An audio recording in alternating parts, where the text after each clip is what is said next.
काजी का हाल चाल सब ठीक बानू। सभी के प्रणाम कर रहल बानी। आज जौन विषय पर हम बात करे खाती या इनफैक्ट बात लेके हाजिर भइल बानी रहुआ सामने, हम सोचले ना रहनी कि एकरा के लेके हम आई, लेकिन देखनी कि चारों ओर एकरे चर्चा बाटे। हम पहले लाइव शो में तनी बहुत कह देनी, अपन न्यूज वाला शो में तनी बहुत कह देनी, लेकिन वीडियो बनाई ये हम सोचले ना रहनी। जब देखनी कि हर तरफ यह चर्चा बाटे, हर कोई कह रहा बा हमरा से कि भाई तू भोजपुरी में एगो वीडियो बनावा, भोजपुरी में एगो वीडियो बनावा, एकरा के लेके ये बहुत गरम मुद्दा बाटे। तो हम कहनी कि चलो बनावल जाओ। अब रउआ से का बताई, अब ए से हम वीडियो नहीं बनावत कि हमार कुछ पैसा बर्बाद भइल। फिल्म देखे जानी भाई, पैसा देके जानी, कबो अच्छा फिल्म होला, कबो बाउर होला, लेकिन अतना एगो सब स्टैंडर्ड, अतना वाहियात और अतना एगो बेकार एगो मतलब 500 करोड़ जकरा पीछे लागल होखे और ओकरा बाद एगो डब्बा देखे के मिले, एगो बुझाता कि नारियल तेल के एगो पुरान डब्बा हमनी के सामने परोस दिहल गइल बा। तो हम कहनी कि चलो भाई एगो बनावल जाओ। देखिए बहुत, हम जब छोट रहनी, हम क्लास 4-5 में होखब, समर वेकेशन के टाइम नाना के यहाँ जाई, भाई बहन सबके साथे। हम नाना जी को टीचर रहन, प्राइमरी स्कूल के टीचर, लेकिन बहुत विद्वान। रामायण के हर चीज उनका याद रहे, खाली रामायण ना, बाकी कुछ भी। कबो महाभारत के बात बतावस, कबो रामायण के बात बतावस। और हमने के जब भी जाइन हो तो वो बहुत अच्छे तरीके से बोलस, समझावस, कहानी सुनावस। हमरा याद बा, हमारे छोट भाई कभी कभी 7 बजे के बाद उठे नू तो नाना हमार कहिए कि अरे कुंभकर्णियन सूतर रही, एकरो के जगावा लोग। तो हम एक दिन पूछले रहने कि नाना ये के ह कुंभकर्ण। हमरा याद नहीं कि हम शायद मे बी 3-4 में होखब।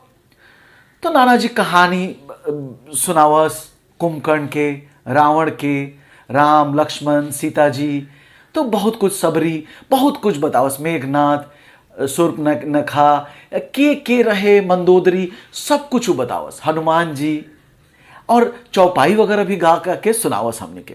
एंड एंजॉय करी जा। कॉमिक्स वगैरह में भी पढ़नी जा। जब बड़ भईनी नाना जी तो हम जब क्लास 11 में होखब शायद तबे उ चल गेलन, तो रउआ सोच सकतानी कि कितना पुरान बात है।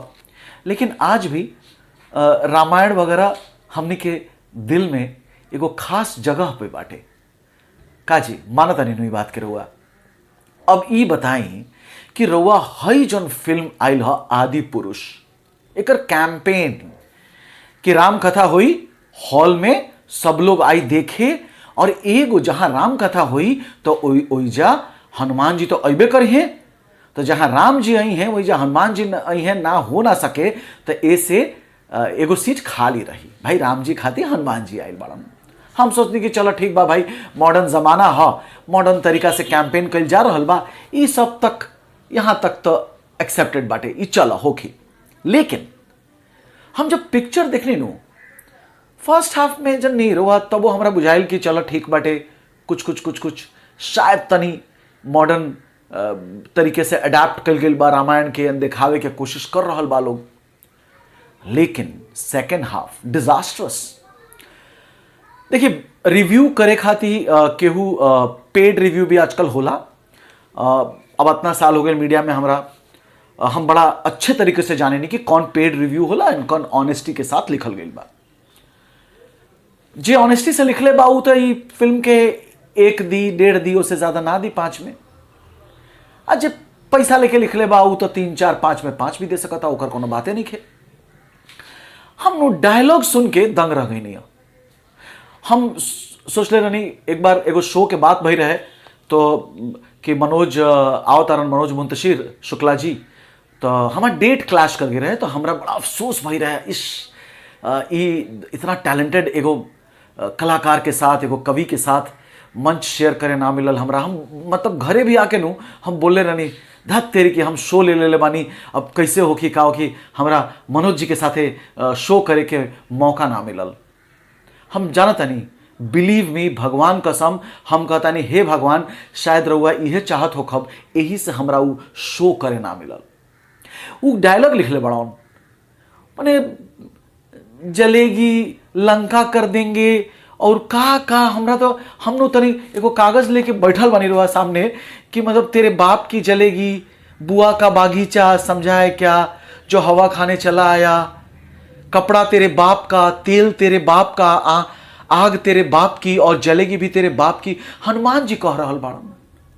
बचपन से हमनी के रामायण के कथा सुन सुन के बड़ भइल बानी, चाहे उ हमरा नाना जी सुनौले होखस, बा हमनी के कॉमिक्स में पढ़ले होखब, बा रामानंद सागर जी के जौन सीरियल याद बा, रामायण सीरियल आई रहे, बुझाए कि शहर में कर्फ्यू लग गई बाटे, सभे क्यों देखे, कौनो जाति धर्म, माने रामायण एक वंडरफुल सीरियल रहे। हम हो सका था तीर वीर जब लॉकडाउन के टाइम में जब रीटेलीकास्ट भइल तब हम देखनी, तब बुझात रहे कि ओ घड़ी तो हमरा उनकर स्पेशल इफेक्ट्स ठीके लाग रहे। अब की बार जब देखनी तब बुझाए कि ना स्पेशल इफेक्ट्स तो भाई अब देखिए लैपटॉप के ज़माना बाटे, आर्टिफिशियल इंटेलिजेंस के ज़माना बाटे, बहुत कुछ तरक्की कर गई बा, तो बुझाए कि चला हाँ भाई अब एकरा में इम्प्रोवाइज होखल जरूरी रहे। लेकिन इनोवेशन, इम्प्रोवाइजेशन, एकरा नाम पर आदि पुरुष का दिखावे। हनुमान जी को वो ऐसे कहले हुई हैं, जब हमनी के जन हम देखी हम कोनो पंडित आदमी ना है आ ना हमरा अतना वेद पुराण के ज्ञान बाटे, लेकिन जौन सुन के बड़ भइल बानी, जौन देख के बड़ भइल बानी, हम तो जाने नहीं कि रामानंद सागर के जौन रामायण रहे उ ओकर लेकिन डायलॉग वगैरह बड़ा परफेक्ट रहे, हमरा आजो याद बा। हम तो महाभारत सीरियल भी देखले बानी, बी.आर. चोपड़ा वाली, बहुत अच्छा, डॉक्टर राही मासूम रजा साहब के लिखल डायलॉग वायलॉग, मतलब सोची हम कबो कबो स्टेज पर मिमिक्री करी, दुर्योधन के आवाज़ निकाली, विष्णु पितामह की आवाज़ निकाली हम, तो वो मेरा डायलॉग रहे, तनिक सोचो दुर्योधन तनिक सोचो, तो तनिक वर्ड यूज कैले रहलन, तो रउआ ओ तरीके से मतलब ओकरा के पेश कल गई रहे। अब रउआ ये बताएं कि रामायण में रउआ सभे जानकार हैं, रामायण हमनी के केहू ना सिखाई। हम एगो एक्टर के बात बताओ तनी, एजा टीवी सीरियल्स वगैरह उ करेला, हमार दोस्त ह, मुस्लिम ह, उ हमरा के जब देख के आई लू, उ हमरा के फोन कैलस, उ कहलस कि राकेश हम लेवे नहीं खी सकत, हमला का भइल? बोला यार इस तरह से कोई छेड़छाड़ करता है रामायण को लेकर। हमने कहा क्या हो गया? बोला तू देखा है ना? हमला हाँ यार देखा हूं। बोला व्हाट्स दिस, ये क्या है, ये कौन है ये लोग? ओम राउत नाम है उनका डायरेक्टर, और मनोज मुंतशिर शुक्ला अतना निम्न स्तर के डायलॉग लिखिए हैं। अब देखिए अवार्ड नो, अब हमरा बुझा था कि का पता वो कहीं अपना देश में तो रवा जाने नहीं कि एडिबल ऑयल में हम बहुत ज़्यादा इम्पोर्ट करें, नहीं से हमनी के खर्चा भी बहुत ज़्यादा बाटे, तो का पता ही लगैले होखिए कहीं डायलॉग गलती गलत सलत रामायण में जैसे तैसे जौन भी, मतलब रावण के नेगेटिव शेड्स रहे, लेकिन रावण प्रकांड विद्वान रहलन। उनकर एगो सोने की लंका कैसन डार्क वगैरह, मतलब अजीबो गरीब एंड हमनी के हमरा तो राम जी के तक नहीं दिखले, या तो मूर्ति में आना तो अरुण गोविल जी हमनी के राम लागेलन टीवी वगैरह पे, तो उनके के देखनी मुस्कुरात चेहरा। लेकिन एक बार दीपिका के देखे के मौका मिल रहा है हमरा, अच्छा ये सीता माता बनल लिंगा के नज़दीक से देखनी, बहुत खुश बहनी। लेकिन हमरा देखिए हम तो खिसियाब ना, काहे कि हम तो छोट मोट आदमी हैं, लेकिन है शुक्ला जी जौन बाड़न पाप लागी। हमरा बुझाता कहीं हे भगवान इनका कलम से कैसे निकलल है, हमरा बुझाते नहीं थे। हमरा बुझाता कि शायद शुक्ला जी के परिवार में केहू न केहू जरूर इनका के कही कि का कैल तू, काहे लिखल है इससे, और वो अपन गलती के छुपावे खातिर उन्हें जो इंटरव्यू भी देता रहन, तो उनमें जौन तौन कहता रहन 500 करोड़ के एगो डब्बा हमनी के सामने पेश कर दिलन हम। और टी सीरीज हमरा बुझाता कि शायद वो लोग देखले ना हुई, उनकर टी सीरीज की ओर से ई तोहफा निकली, ई हम कबो सोचले ना रहनी। डायलॉग्स के कोनो माई बाप नहीं है। और सबसे बड़ बात हम तो रिव्यू लिखे नहीं, यूट्यूब पर भी बानी, मीडिया में आज इतना साल हो गए हमरा, रेडियो टेलीविजन प्रिंट सबके साथ जुड़ल बानी। बॉयकॉट गैंग पता ना चुप बा, केहू हमरा के नहीं के लिखल। हम एगो दूगो चीज तारीफ कर दिले रहनी एक बार क्रिकेटर, पाकिस्तानी क्रिकेटर के, तो हमरे के मतलब ट्रोल कर दिहल लोग।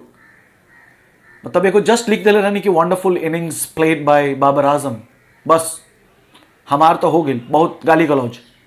अरे इतना खिसिया गए रहे लोग बॉयकॉट गैंग कि एगो फोटो डाली खाए के तो कि गरीबों का मजाक उड़ा रहे हैं हम, चूंकि वो बटर टोस्ट और वो सब डाल दे रही। तो अब बताई, अब ये गैंग, लेकिन बॉयकॉट गैंग पता ना कहाँ बा लोग भाई।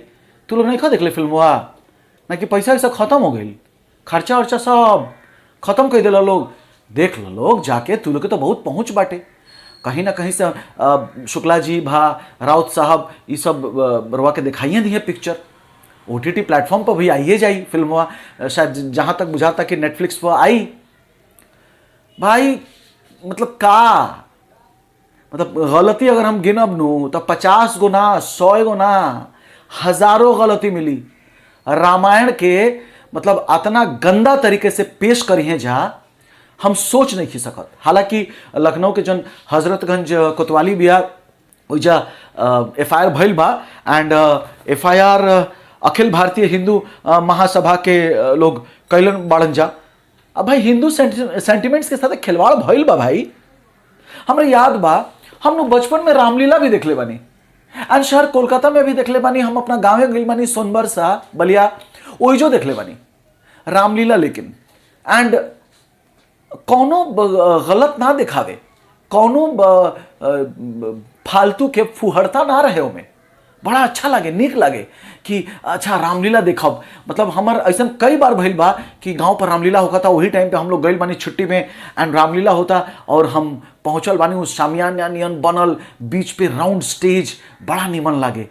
एंड रामलीला देख के तो अब छोट रहनी भाई, हम क्लास 6-7 में पढ़ी, मज़ा आवे। तो बचपन में रामलीला तनी बड़ भैनी तो हाथ में मम्मी पापा कॉमिक्स दिहल लोग, एंड 80 के दशक पे रामानंद सागर जी के की ओर से तोहफा मिलल टीवी सीरियल रामायण देखनी जा। गजब, आज भी जब टेलीकास्ट रीटेलीकास्ट भइल देखनी दिल गदगद हो गई रहे। भले होकर स्पेशल इफेक्ट्स वगैरह तनी कमज़ोर रहे भाई टेक्नोलॉजी के हिसाब से, लेकिन आज एक और VFX हैरी पॉटर नियन भी नहीं करे सकल लोग, कॉपी भी नहीं किया, bad copy, it's a bad copy. पता ना पैसावा कहाँ खर्चा भइल ह, केने भइल ह, के जाना था। 2 घंटा 59 मिनट, 3 घंटा के फिल्म हो। प्रभास राम जी, अच्छा कृति सेनन इस सीता माता के रोल में। अब रहुए बताई सीता माता के जौन एगो हमनी के वर्णना सुनत आयल बानी, कहाँ बताएं, अब छोड़िए, हम कर रहुआ सबे जाता नहीं। हम तो बहुत जे हमारे वीडियो देखत हुई वो लोग से हम बहुत छोट हो खब। तो रहुआ कहब कि हाँ राकेश हमनी के अब सीता जी के बारे में तरह तू का बतेब, जैसन लिखल बा पढ़ल बा हमनी के सुनले बानी। तो रहुआ और भी अब ई कहाँ हम पढ़नी हो कि सुननी हो कि शुक्ला जी कहत रहन कि कथावाचक जे बालोग रामायण कथा वगैरह सुनावेला उ सारा दोष उनकरे बा, काहे कि उहे लोग ना कि उ वजह से सुनले बड़न, वजह से इंस्पायर्ड भइल ना। भैया रुआ रद्दी चीज़ देख के लिख देनी हो। हमरा कबो कबो बुझाला कि मुंतशिर जी खुद लिखेलन ना कि केहू से लिखवावेलन, जे आयल भैया पैसा ले और लेके देखबो ना कैलन। हाँ, जब आदमी में घमंड हो जाला तो भाई वो कुछ भी कर सकेला। हमारे को मित्र बाड़न, जर्नलिस्ट हवन, बॉम्बे में बाड़न, बहुत पुरान दोस्त हवन हमार, TI के साथ जुड़ल बाड़न। वो हमारे से कहत रहन कि ये जो शुक्ला है ना, इसको एटीट्यूड प्रॉब्लम है और ये पता नहीं ये कितना दूर जाएगा, और खुद को बहुत ग्रेट समझता है और ये कभी गुलजार ही नहीं बन पाएगा। तो हमरा बुझाइल कि शायद कभी हो सकता है कि इंटरव्यू ना दिले हुई हैं, यही से खिसियाइल बा, गुस्सा में बा, तो शायद हो रहल बा। खैर हम का कहीं, अब जौन भइल हम तो यह समझ गए नहीं कि 500 करोड़ मतलब जलावल हलो। एंड डायरेक्टर ओम राउत रउआ से हम ये उम्मीद ना कैले रहनी।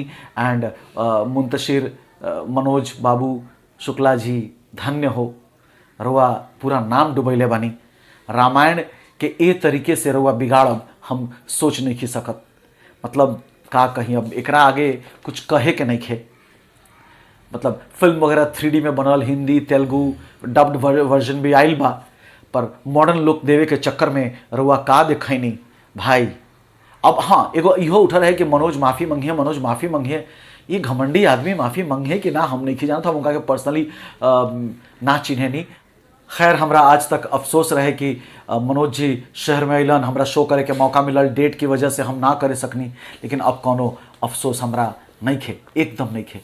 ई पिक्चर रउआ देखे जाइब कि ना, ई रउआ ऊपर डिपेंड करता, लेकिन हम तो भैया रउआ से इहे कहब कि पैसा काहे बर्बाद करब, इनकर जेब भरे के ज़रूरत नहीं खे। ई कोनो फिल्म ना हो। रामायण के साथ छेड़छाड़ कैले बाड़न। राम जी कुछ ना कुछ एकर हिसाब तो करबे करिए। अब गलत चीज़ मत परोसी। हम तो ये कहब जे फिल्म एकरा के बनैले बा उ लोगन से हम ये कहब कि गलत चीज़ मत परोसी। हम स्पॉइलर जनरली ना देनी, यही से हम रउआ सभे के ई नहीं कहत कि रउआ हॉल में जाइबे मत करी। रउआ देखी एक बार जाके कि कितना वाहियात चीज़ ई बनौले बाड़न।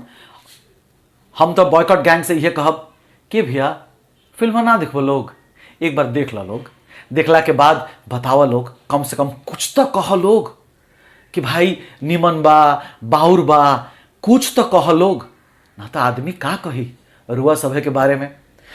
खैर, हमारा ये वीडियो के लाइक करी, शेयर करी, कमेंट बॉक्स में आके लिखी, दोस्तन तक पहुंचाई।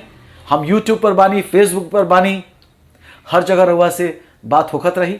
चलत आनी, खुश रही, मस्त रही, निमन किताब पढ़ी, सीरियल्स देखी, जौन अच्छा फिल्म आवे ओकरा के देखी, चाहे वो जॉन स्टाइल के भी हो, जॉन जॉनरा के होखे, चाहे वो एंटरटेनमेंट खाती होखे, कॉमेडी फिल्म आए देखे जरूर जाई। लेकिन आदि पुरुष कबो ना, रउआ के गलत सलाह ना दे। रामायण जैसन पवित्र चीज के साथे छेड़खानी भइल बा, गलत चीज मत देखी। खास करके छोट छोट बच्चन के लेके ई फिल्म देखे मत जाए, काहे कि जब हमनी के छोट रहनी जाए, जौन देखे नहीं सा वो दिमाग में बैठ जाला, तो वो शायद पता ना का अपन दिमाग में बैठा ली। ये हमनी के फर्ज बनता कि हम ओकनी के गलत चीज़ ना दिखाई। आज चलता नहीं।